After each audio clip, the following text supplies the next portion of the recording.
Monday morning మీకు చాలా normal గా స్టార్ట్ అయింది. ఆఫీస్ కి వెళ్ళారు, ఐడి కార్డ్ స్వైప్ చేశారు, బీప్ యాక్సెస్ డినైడ్. మీకేం అర్థం కావట్లేదు. ఫోన్ చెక్ చేస్తే హెచ్ఆర్ నుంచి ఒక ఈమెయిల్ పాపప్ అవుతుంది. సబ్జెక్ట్ లైన్ వచ్చేసి urgent discussion regarding your role అని చెప్పేసి. ఆ మూమెంట్ లో ఆ ఫియర్, ఆ అన్సర్టనిటీ అది ఒక జస్ట్ బ్యాడ్ డ్రీమ్ కాదు. లాస్ట్ 1 year లో 10,000+ ఎంప్లాయ్స్ ఫేస్ చేసిన రియాలిటీ ఇది. కానీ ఎప్పుడైనా ఆలోచించారా అసలు కంపెనీస్ ఈ లిస్ట్ ని ఎలా ప్రిపేర్ చేస్తారు? ఇది రాండమ్ లేదా లక్ అని?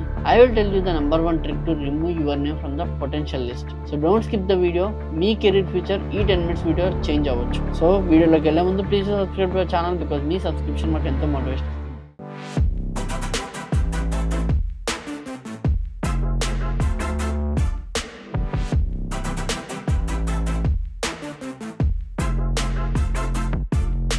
So chapter number 1 that is the business logic. First thing first emotion పక్కన పెట్టి బిజినెస్ యాంగిల్లో ఆలోచిద్దాం. కంపెనీ ప్రాబ్లమ్స్ లో ఉన్నప్పుడు సీనియర్ మేనేజ్మెంట్ ఫస్ట్ చేసే పని ఏంటో తెలుసా? They look for business plan and లే ఆఫ్స్ ఆర్ నాట్ పర్సనల్. అవి బిజినెస్ గోల్స్ మీద డిపెండ్ అయి ఉంటాయి. సో ఈ మాట చాలా సార్లు వినే ఉంటాం. సింపుల్ లాజిక్ చెప్తానండి. ఒక షిప్ మునిగిపోతుంటే కెప్టెన్స్ ఎవరిని సేవ్ చేస్తారు? షిప్ ని నడిపే వాళ్ళనా లేదా షిప్ ని డెకరేట్ చేసే వాళ్ళనా? మేనేజ్మెంట్ ఫోకస్ ఎప్పుడు రెవెన్యూ మీద ఉంటుంది. వాళ్ళ జాబ్స్ ని 2 రకాలుగా డివైడ్ చేస్తారు. First thing need to have, వాళ్ళు లేకపోతే బిజినెస్ నడవదు అనేది. For example sales staff or engineers ఎవరైతే మెయిన్ ప్రోడక్ట్ ని డిజైన్ చేస్తారో వాళ్ళు. సెకండ్ నైస్ టు హ్యావ్, వీళ్ళు ఉంటే మంచిది కానీ లేకపోయినా కంపెనీ రన్ అవుతుంది అనే వాళ్ళు. ఇమాజిన్ ఎ సిచ్యువేషన్, కంపెనీ ఒక ప్రోడక్ట్ ని లాంచ్ చేసింది, ఆ ప్రోడక్ట్ డెవలప్మెంట్ అయిపోయింది, ఇప్పుడు కోర్ ఫీచర్స్ టెస్ట్ చేస్తున్నారు. మేనేజ్మెంట్ ఏం ఆలోచిస్తుంది? డెవలప్మెంట్ టీమ్ సైజ్ తగ్గించి ఆ డబ్బుల్ని మార్కెటింగ్ లో పెడదాం అని చెప్పి ఫిక్స్ అవుతారు. So if you are a developer working on a project that is already stable, you might be at risk of lay off. మీ కరెంట్ రోల్ ఆర్ మీరు నేర్చుకుంటున్న కోర్సు రెవెన్యూ జనరేటింగ్ సైడ్ లో ఉందా లేదా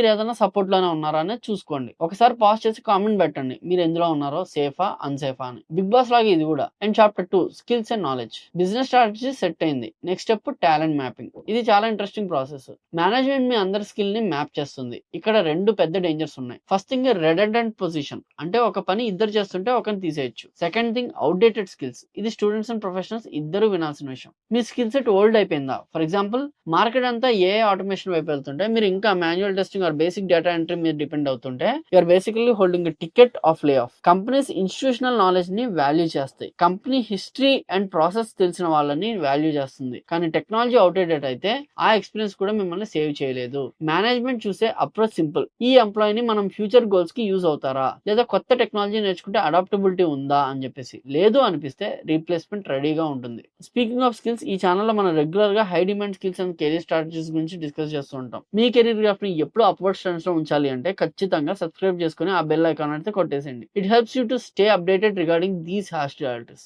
చాప్టర్ 3 పర్ఫార్మెన్స్ ట్రాప్. ఇప్పుడు మనం subjective క్రైటీరియాలోకి వెళ్తాం. ఇది కొంచెం క్రూయల్ గా అనిపించవచ్చు కానీ ఇది కార్పొరేట్ రియాలిటీ. దీన్నే స్టాక్ ర్యాంకింగ్ అంటారు. మేనేజ్మెంట్ మీ టీమ్ లో ఉన్న ప్రతి ఒక్కరిని కంపేర్ చేస్తుంది. Who is the top performer and who is the bottom performer అని. Manager usually focuses on curve. Top performers ని రిటైన్ చేస్తారు, యావరేజ్ వాళ్ళని పుష్ చేస్తారు, బాటమ్ పర్ఫార్మన్స్ ని తీసేస్తారు. కానీ ఇక్కడ ట్విస్ట్ ఏంటంటే performance is not only writing code or reaching targets, attitude matters. Yes, మీ వర్క్ ఎథిక్స్ ఎలా ఉంది, టీమ్ వర్క్ ఎలా ఉంది, మీరు ప్రాబ్లమ్ సాల్వరా లేదా ప్రతిదానికి కంప్లైంట్ చేసే టైపా? మేనేజర్ ఎస్పెషల్లీ క్రైసిస్ టైంలో ఫ్లెక్సిబుల్ గా ఉండే వాళ్ళని ఇష్టపడతారు. ఎక్స్ట్రా వర్క్ చేయాలి రెడీయా అని అడిగే వాళ్ళని ఇష్టపడతారు. ఇది నాకు జాబ్ డిస్క్రిప్షన్ కాదు అని చెప్పే వాళ్ళకంటే ఓకే లెట్స్ డూ ఇట్ అనే వాళ్ళ కోసం సెక్యూరిటీ ఎక్కువ ఉంటుంది. They perform a business impact analysis, BIA అంటారు. మిమ్మల్ని తీసేస్తే కల్చర్ మీద, టీమ్ మోరల్ మీద ఎంత ఎఫెక్ట్ పడుతుందో చూస్తారు. If the answer is no effect then మిమ్మల్ని తీసేస్తారు. వెయిట్, పర్ఫార్మెన్స్ బాగున్నా కూడా ఫైర్ అయ్యే ఛాన్స్ ఉందా అంటే ఆన్సర్ ఇస్ ఎస్. అది ఎలా పాసిబుల్? స్కిల్ ఉంది, ఎక్స్ట్రా మైల్ కూడా వెళ్తున్నా కదా అంటే you are missing the whole main thing that is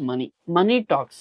చాలా సార్లు లే ఆఫ్ లిస్ట్ లో ఫైనల్ లిస్ట్ లోకి వచ్చే వాళ్ళు ఎక్సెల్ షీట్ లో నెంబర్స్ చూసే వస్తారు అనమాట. సింపుల్ గా చెప్పాలంటే your personal ROI, return of investment. ఒక ఎగ్జాంపుల్ తీసుకుందాం. Employee A salary 20 lakhs, output 100 units. Employee B salary 8 lakhs, output 90 units. Business trouble లో ఉన్నప్పుడు మేనేజ్మెంట్ ఎంప్లాయీ ఏని డేంజర్ జోన్ లో పెడుతుంది. ఎందుకంటే they are paying huge money for similar output. So high salary అనేది ఎప్పుడు సేఫ్ కాదు అన్లెస్ మీ output ఆ సాలరీకి మించి ఉంటే తప్పించి. ఇలాంటి క్రిటికల్ అనాలిసిస్ ఫైనాన్షియల్ లాజిక్ మనం రెగ్యులర్ గా బ్రేక్ డౌన్ చేస్తుంటాం. మీకు ఏదైనా డౌట్స్ ఉంటే కామెంట్స్ లో అడగండి.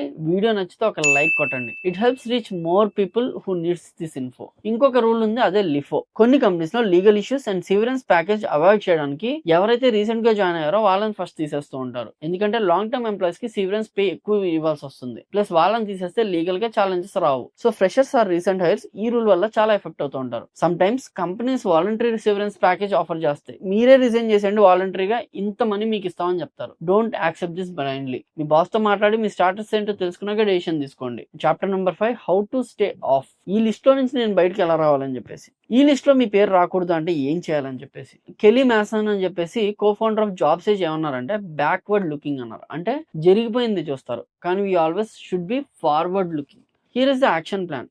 Document your achievements. Me boss కి మీకు ఉన్న వాల్యూ గుర్తు చేస్తూ ఉండాలన్నమాట. అది డాక్యుమెంట్ పరంగా, ఒక మెయిల్ పరంగా థ్రెడ్ మెయింటైన్ చేయండి. Become an up and comer. మీరు ఫ్యూచర్ లో కంపెనీకి ఇంకా ఎక్కువ ROI ఇస్తారనే బిలీఫ్ వాళ్ళకి రావాలి. And visibility. Don't miss meetings. ఏ మీటింగ్ కూడా మిస్ అవ్వకుండా ఉండడానికి ట్రై చేయండి. వర్క్ ఫ్రమ్ హోమ్ లో ఉన్నాం కదా అని చెప్పేసి కెమెరా ఆఫ్ పెట్టుకుని కూర్చోకండి. Be visible, be active. తర్వాత వాలంటీర్. కటింగ్ ఏజ్ ప్రాజెక్ట్స్ వస్తున్నప్పుడు నేను చేస్తానని చెప్పేసి వాలంటీర్ గా ముందుకు రండి. ఆర్గనైజేషనల్ షిఫ్ట్ జరుగుతున్నప్పుడు ఎవరైతే రెసిలియంట్ గా ఉంటారో, ఎవరైతే చేంజెస్ ని సపోర్ట్ చేస్తారో వాళ్ళని మేనేజర్స్ ప్రొటెక్ట్ చేస్తారు. Don't be a ghost. Be the person they can't imagine the team without. So lay offs అనేవి స్కేరీగా ఉండొచ్చు, కానీ అవి ర్యాండమ్ కాదు. It's a calculation based on business, skills, performance and finance. మీ కంట్రోల్ ఉన్న వాటి మీద ఫోకస్ చేయండి. అదే మీ performance and skills. Lay offs అనేవి బిజినెస్ కి కరెక్షన్ అవ్వచ్చు, కానీ మీకు అది ఎండ్ ఆఫ్ ది రోడ్ అయితే కాదు. ఇన్ఫాక్ట్ హిస్టరీ చూస్తే చాలా మంది సక్సెస్ఫుల్ ఎంటర్ప్రినర్స్ అండ్ లీడర్స్ లే ఆఫ్స్ తర్వాతే వాళ్ళ కెరీర్ పీక్ లోకి వెళ్తుంది. Become so good that they can't ignore you. Me skill ని, మీ నెట్వర్క్ ని, మీ బ్రాండ్ ని మీరు ఎంత స్ట్రాంగ్ గా చూపించుకుంటే అదే మీ పవర్ అవుతుంది. ఇప్పుడు నాకు ఒక చిన్న హెల్ప్ కావాలి.